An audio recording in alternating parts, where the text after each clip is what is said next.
về mar về ai quê cho cơ yên ai quê cho cơ a kê a pi o cao đê a pi về a ha joy kar quê tre ko cha ki a de ra ko cha ki a te pi doro ko che ji doro ko Canada ni koryo ko Cambodia ni koryo ko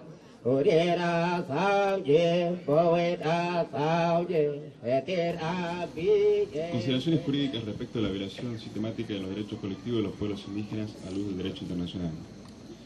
A criterio de este tribunal, a lo largo de la presente audiencia, ha quedado acreditado que los pueblos indígenas en Colombia se han visto privados del pleno y libre ejercicio de sus derechos colectivos en su calidad de pueblos distintos existentes en el Estado.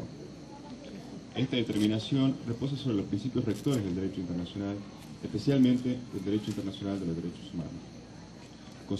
Consideración especial se tuvo el derecho propio de cada uno de los pueblos indígenas.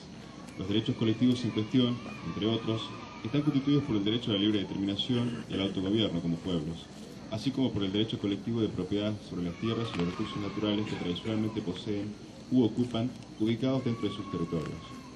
La naturaleza especial de este derecho de propiedad debe ser entendida como producto no solo de la soberanía permanente que todo pueblo ejerce sobre los recursos naturales existentes en sus territorios, sino también de la espiritualidad que distingue a los pueblos indígenas en el marco de su relación especial con la tierra.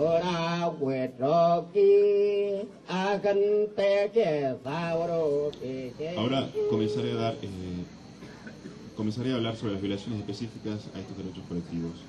Violación del derecho a la libre determinación y autogobierno. El Estado colombiano no respetaba el derecho a la libre determinación y autogobierno de los pueblos indígenas. En primer lugar, esta violación ha tenido lugar como consecuencia del antaño desconocimiento del carácter de pueblo a su población originaria. En segundo lugar, impidiendo el autogobierno de los pueblos indígenas por medio de sus autoridades e instituciones tradicionales propias. Esto último, en virtud del desconocimiento del derecho propio de cada pueblo indígena, lo que acarreó la aplicación de leyes estatales en sus territorios tradicionales. Asimismo, esta violación ha sido perpetrada en virtud del desconocimiento de la autoridad que revisten los líderes tradicionales de los pueblos indígenas, lo que ha acarreado la persistente persecución y ejecución de los mismos. En relación con estas ejecuciones, cabe resaltar la ejecución y detención de líderes del pueblo Cancuamo, Huigua, Emberá, Cofán, Barí, Nasa, Emberá Chami, entre otros. Todo ello en el marco de la vigente criminalización de la demanda indígena por tierras. El derecho internacional reconoce claramente el derecho a la libre determinación y autogobierno de los pueblos indígenas. El artículo 1 común del Pacto Internacional de Derechos Civiles y Políticos y del Pacto de Derechos Económicos, Sociales y Culturales claramente reconoce el derecho a la libre determinación de los pueblos. En este sentido, cabe resaltar que la Declaración de Naciones Unidas sobre los Derechos de los Pueblos Indígenas específicamente reconoce este derecho a favor de los pueblos indígenas. Este contiene el derecho al autogobierno e implica la facultad de los pueblos de determinar libremente sus instituciones jurídicas, políticas, económicas y sociales, así como gobernarse por medio de ellas.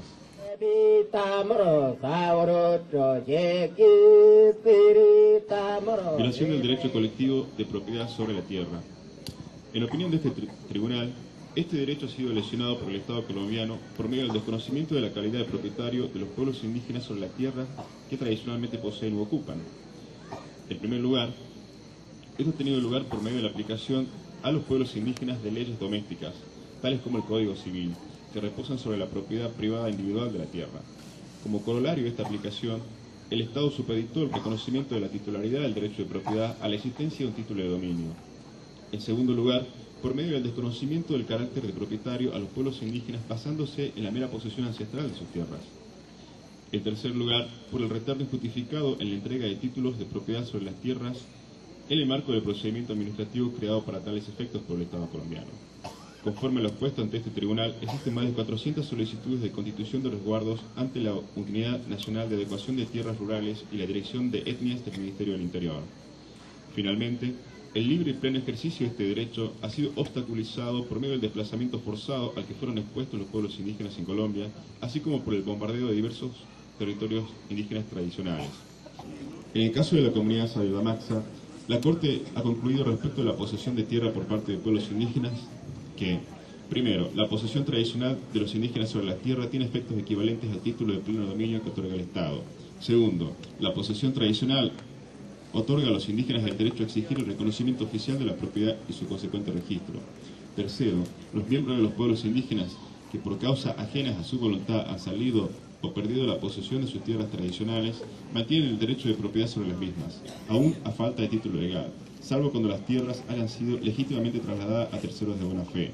Y cuarto, los miembros de los pueblos indígenas que voluntariamente han perdido la posesión de sus tierras y éstas han sido trasladadas legítimamente a terceros inocentes, tienen el derecho de recuperarlas o a obtener otras tierras de igual extensión y calidad. Consecuentemente, la posesión no es un requisito que condicione la existencia del derecho a la recuperación de las tierras indígenas. Corte Interamericana, caso de la comunidad indígena Sabe-Yamaxa versus Paraguay, sentencia de marzo del 2006.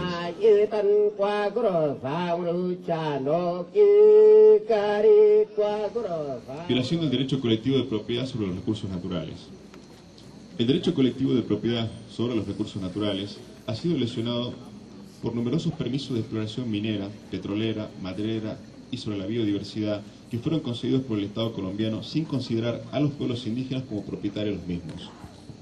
En primer lugar, esto ha conllevado a la promulgación de leyes domésticas, por ejemplo la Constitución Política, el Código Minero, la Ley de Páramos y la Ley de Aguas, por medio de las cuales el Estado colombiano se autoadjudicó la propiedad de los recursos del subsuelo.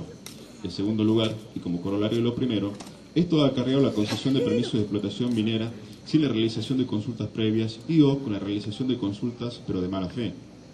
Así, por ejemplo, cabe resaltar el caso del pueblo de Emberá, donde se han concedido permisos de exploración minera en la región de Quinchía sin consulta previa, entre otros.